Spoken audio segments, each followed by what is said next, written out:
तो भाई हम एयर फ्रायर में मैगी बना रहे हैं। हमारे फ्लैट पे ये पार्सल 15 दिन से ऐसे ही पड़ा है। हाय एवरीवन, हमने हमारे फ्लैट के लिए एक एयर फ्रायर और ग्राइंडर मंगा था जिसका पार्सल आ चुका है। Let's unbox it guys. मस्त आइटम बनेंगे। अनबॉक्सिंग के बाद हम इसमें कुछ मस्त सा बनाएंगे भी। लेट्स गो गाइस, देखते हैं क्या बनता है एयर फ्रायर में। पहली बार एयर फ्रायर खोल रहा हूँ तो देखेंगे अब क्या बनता है। मस्त सा मैगी वगैरह बनेगी तो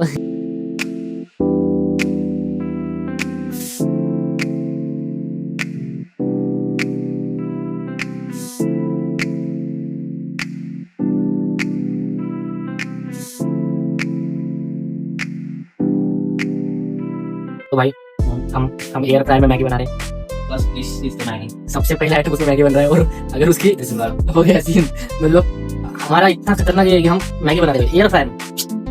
देखो चालू तो कर दिया डर के फ्राइज बनाने की जगह। इट्स कॉल्ड बैचलर के रूम का एयर फ्रायर। फाइनली हमने एयर फ्रायर में मैगी बनाई है, वो भी चीज वाली।